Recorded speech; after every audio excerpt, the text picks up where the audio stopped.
Hello guys, video में बात करेंगे कि पाइथन प्रोग्रामिंग के इंपॉर्टेंट क्वेश्चन जी है जो लेटेस्ट सिलेबस एकेडमी ने रिलीज़ किया उसी के हिसाब से मैं बता रहा हूँ।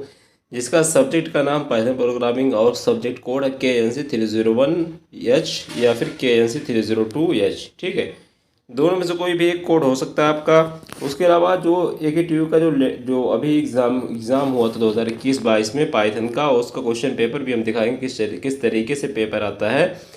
लेकिन पहले हम बात करेंगे इंपॉर्टेंट क्वेश्चन कौन कौन से हैं।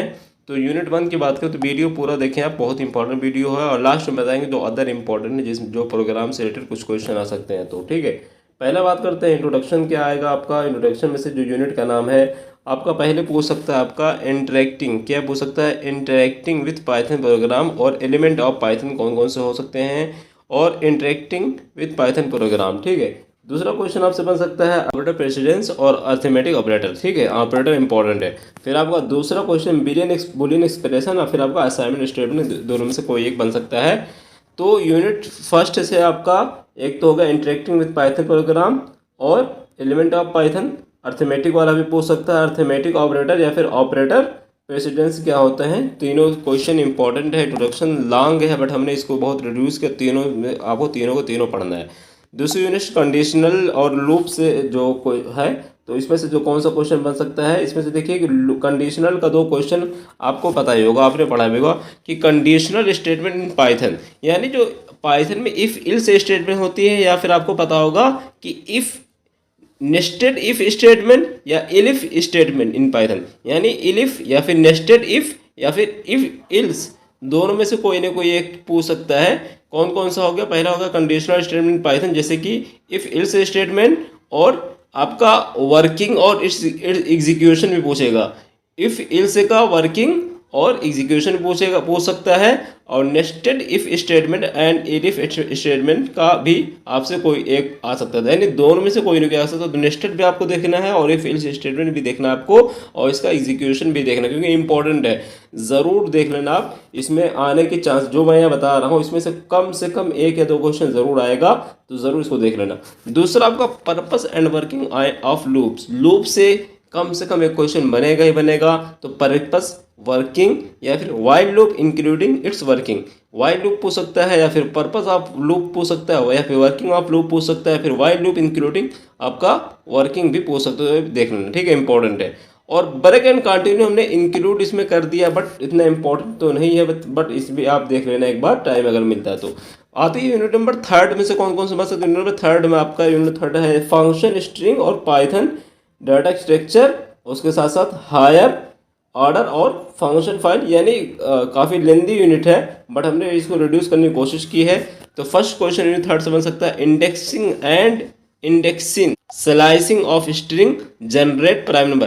अब देखो, जनरेट प्राइम नंबर इंपॉर्टेंट है, देख लेना एक बार, और इसका पूरा प्रोसेस, इसकी विधि, इसका तरीका देख लेना, आपसे पूछ भी सकता है और आपका आगे भी काम आएगा। तो indexing and slicing of string और जनरेट प्राइम नंबर भी देख लेना आपको। फिर म्यूट, अब देखो म्यूटेबल सीक्वेंस या फिर आपका अनपैकिंग सीक्वेंस, यानी सीक्वेंस से दो क्वेश्चन आपसे दोनों में से कोई एक पूछ सकता है।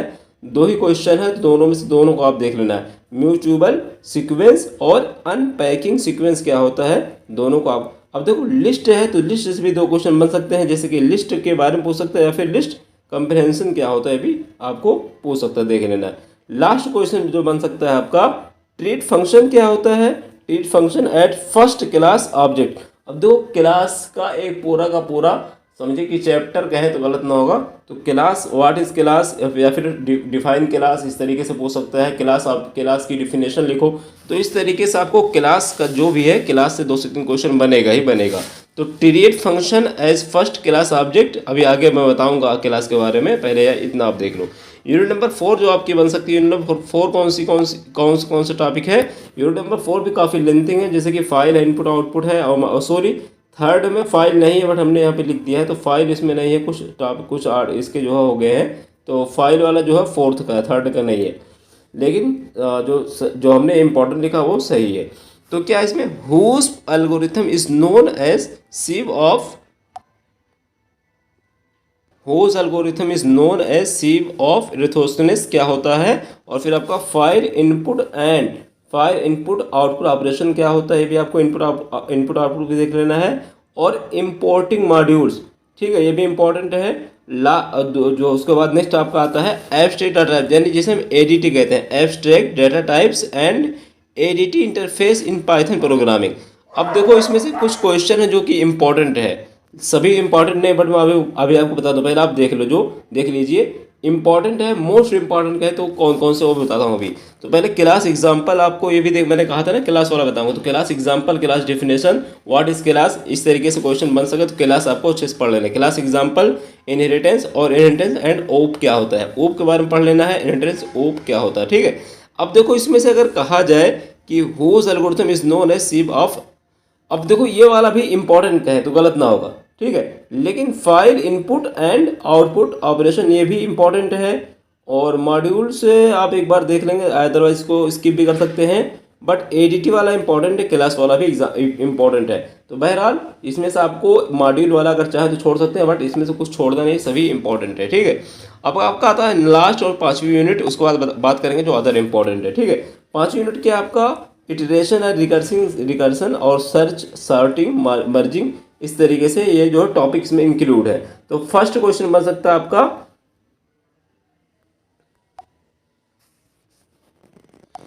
रिकर्सिव फाइल में, ओके, ये भी आपसे पूछ सकता है, रिकर्सिव से क्वेश्चन कम से कम पूछेगा। फिर आपका जो सेकंड क्वेश्चन बन सकता है simple search and estimating search time. अब देखो सिंपल सर्च क्या होता है, एस्टिमेटिंग सर्च टाइम क्या होता है, दोनों का डिफरेंस या फिर दोनों का कंपेयर करके भी पूछ सकता है। बाइनरी सर्च क्या होता है, एस्टिमेटिंग बाइनरी सर्च टाइम क्या होता है। अब देखो सर्च टाइम, या तो आपके ऐसे भी पूछ सकता है कि difference between estimating search time और एस्टिमेटिंग बाइनरी सर्च टाइम, या फिर इस तरीके पूछ सकता है कंपेयर टू बाइनरी सर्च और सिंपल सर्च। तो इस तरीके से घुमा फिरा के 3 से 4 क्वेश्चन जो मैं बताता हूँ उसमें से 3 से 4 क्वेश्चन बन सकता है। भले हम एक क्वेश्चन इसको इंक्लूड मानते हैं, लेकिन एक क्वेश्चन में 4 क्वेश्चन आपका बन सकता है। अगर आप एक क्वेश्चन पढ़ के जाते हो तो उससे आप 4 क्वेश्चन कर सकते हो एग्जाम में। तो इस तरीके से आप जो बताया जाए वो पूरा पढ़ के जाओ, ठीक है। तो दोनों ये इंपॉर्टेंट है। और इसमें से हमने एक क्वेश्चन और लिया है, क्योंकि मैंने कहा था मर्ज शार्ट और सिलेक्शन शार्ट भी इसमें इंक्लूड है। तो देखो मर्ज लिस्ट, मर्ज शार्ट, ये तो कोई ना कोई इसमें से ज़रूर पूछेगा कि मर्ज लिस्ट और मर्ज शार्ट क्या होता है, और हाई ऑर्डर शार्ट और selection short. High order short ये इतना ज़्यादा इंपॉर्टेंट तो नहीं है, बट सिलेक्शन शार्ट इंपॉर्टेंट है, ठीक है। हालांकि तीनों आप देख लेना, मर्ज शार्ट, मर्ज लिस्ट, इसको मत छोड़ना, इसमें से कोई ना कोई ज़रूर पूछेगा। और हाई ऑर्डर शार्ट थोड़ा डीप में अगर पूछेगा तो इसको पूछ सकता है, अदरवाइज सिलेक्शन शार्ट तो चांसेस बनते हैं। तो इसलिए selection short, high order short और मर्ज लिस्ट, मर्ज शार्ट तो हर हाल में पढ़ना है। अब आता है अदर इंपॉर्टेंट, उसके बाद बात करेंगे जो इसका क्वेश्चन पेपर आया था, वो क्वेश्चन पेपर कैसा होता है, कौन सा क्वेश्चन आता है वो भी दिखाऊंगा मैं। तो अदर इंपॉर्टेंट में यहाँ पे मैंने 4 से 5 क्वेश्चन यहाँ पे किया है, इंक्लूड किया है। और अगर टाइम मिलेगा तो मैं एक क्वेश्चन, एक जो है वीडियो पूरा पाइथन का प्रोग्राम पे ही बना दूंगा, अगर टाइम मिलेगा तो, ठीक है। अभी थोड़ा मैं बिजी हूँ, बहुत मुश्किल से टाइम निकाला मैंने, बट फिर भी इसमें क्या है, first question, to read and write simple Python program, यानी सिंपल पाइथन प्रोग्राम आप चाहे गूगल वगैरह सर्च करके भी आप जो है कर सकते हैं, इसको लिख सकते हैं, प्रैक्टिस कर सकते हैं। 4-5 पाइथन प्रोग्राम लिख के कोई ना कोई इसमें से एक आ ही जाएगा, क्योंकि बेसिक एक ज़रूर पूछता है, ठीक है। फिर आपका सेकंड आता है to define Python function and to use Python data structure, यानी कि आपको पाइथन फंक्शन को डिफाइन करना है और पाइथन डाटा का यूज़ क्या होता है, पाइथन डाटा स्ट्रक्चर को यूजेस के बारे में थोड़ा बहुत बताना है, उसको वहाँ से वेरीफाई करना है, आपको उसको डिस्क्राइब करना है। लिस्ट, टपल्स और डिक्शनरीज के बारे में आपको यहाँ से डिफाइन करना है। तो ये तीनों टॉपिक पढ़ लेना, तीनों इंपॉर्टेंट है। और अगर पूछेगा तीनों तो 10 नंबर का आएगा। अब देखो जो अदर वाला मैं बता रहा हूँ, अगर 3 क्वेश्चन भी आपका आ गया तो 30 नंबर हो गया, 30 नंबर मतलब हो गया आप पास हो गए, ठीक है। तो इसलिए अदर वाला जो है ज़रूर पढ़ा करो अगर टाइम है तो, अगर टाइम नहीं तो इसको स्किप कर सकते हो, बट मैं कहूँगा ज़रूर एक बार देख लो, खास करके पाइथन वाला तो ज़रूर देख लेना, जो पाइथन ये वाला। तो नेक्स्ट है to develop Python program with conditional, क्या है, कंडीशनल एंड लूप। हालांकि कंडीशनल का मैंने पहले 2 क्वेश्चन वहाँ पे कवर कर दिया है, नेक्स्ट और इफ इल्स जो भी है। तो आप ये भी आप देख सकते हैं कि to develop Python program with conditional and loop के बारे में आप जो है सर्च कर सकते हैं। नेक्स्ट आपका बन सकता है to do input output with files in Python, और लास्ट आपसे बन सकता है to do searching, sorting, merging in Python. हालांकि हम सर्चिंग, सॉर्टिंग पहले बता चुके हैं, और टू डू सर्चिंग भी आप चाहें इसको एक बार रिवाइज कर सकते हैं, पढ़ सकते हैं, ठीक है। अब बात करते हैं जो अदर, जो AKTU का जो क्वेश्चन पेपर आया था पहला, वो कैसा आया था। लेकिन उसके पहले वीडियो को लाइक, चैनल सब्सक्राइब कर लो, फिर आगे बढ़ते हैं। ये देखो जो मैं आपको दिखा रहा हूँ ये KNC 402 है। KNC 402 AGTU का जो अभी प्रीवियस 21-22 में पेपर हुआ है, आप देख सकते हैं semester 4 theory of examination 2021-22 Python programming, ठीक है। और ये जो मार्क्स जो होता है इसमें आपका देखिए जो भी जितना भी % मार्क्स हो, जो अभी AGTU का रूल यही है कि आपका 15% मार्क्स जो ये थ्योरी एग्जाम होगा उसमें आपको कम से कम लाना ही लाना है। सॉरी 15% नहीं, सॉरी 30%। कितना? 30% आपको लाना ही लाना है एक्सटर्नल, और एग्रीगेट 40% लाना है। एग्रीगेट का मतलब ये हो गया जो क्विज वगैरह होते थे वो मिला के, और ये मिला के 40%। अब आपका चाहे 50 का पेपर हो, चाहे 70 का हो, चाहे 100 का हो, आप उसका 30 और 40 का लीजिए। 30 कम से कम एक्सटर्नल लाना है, और इंटरनल एक्सटर्नल मिला के 40% अगर है तो पास हो, ठीक है। तो बाकी आपको कन्फ्यूजिंग में नहीं होना है। तो पहला आपका हो गया सेक्शन ए में, देख सकते हैं कौन कौन से क्वेश्चन पूछा है। फिर सेक्शन बी में, सेक्शन सी में मैं बताऊंगा नहीं क्योंकि वीडियो लंबी हो जाएगी। डायरेक्टिव फंक्शन देखिए यहाँ पे, directive Python function and compute, तो सारी चीज़ें आप देख सकते हैं। बाकी मैं ज़्यादा बताऊंगा तो वीडियो लंबी हो जाएगी, ठीक है। तो शॉर्ट नोट वगैरह के बारे में पाइथन प्रोग्रामिंग का, साइकिल पाइथन, हालांकि साइकिल पाइथन फर्स्ट यूनिट में तो है, हमने इसको इसलिए स्किप कर दिया क्योंकि इस बार पूछा था, तो इस पिछली बार पूछा तो इस बार पूछने के चांसेस तो नहीं है, ठीक है। कन्वर्जन भी इसी की पिछली बार पूछा था 2 मार्क्स में, तो इसलिए आपको दुनिया 8 4 नंबर का, ठीक है।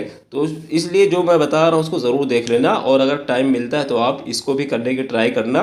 बाकी जो हमारी मेंबरशिप ली हुई है मैं आपको ग्रुप में भेज दूंगा, या फिर जो हमारे मेंबरशिप लिए हुई है आपको ये पेपर मिल जाएगा। अदरवाइज़ आप ऐसे भी देख सकते हैं, मैं थोड़ा स्लो करके बीच में स्क्रॉल कर दे रहा हूँ, तो आप चाहे इसको लिख सकते हैं, ठीक है। आई होप वीडियो अच्छी लगी हो तो लाइक कमेंट सब्सक्राइब शेयर जरूर कर बताना नेक्स्ट वीडियो किस टॉपिक पे अपलोड होनी चाहिए। और आप लोग ज़रूर बताना अगर आपने प्रीवियस क्वेश्चन हमारे प्रीवियस जो एग्ज़ाम दिया, हमारे क्वेश्चन पेपर पढ़ के एग्ज़ाम दिया था, बताना कितना नंबर आया था, कुछ एग्ज़ाम में आता है कि नहीं। हालांकि कई सारे स्टूडेंट हमें कमेंट किए सर 70 से 80 बल्कि 100% वाले भी हमारे कमेंट आए हैं।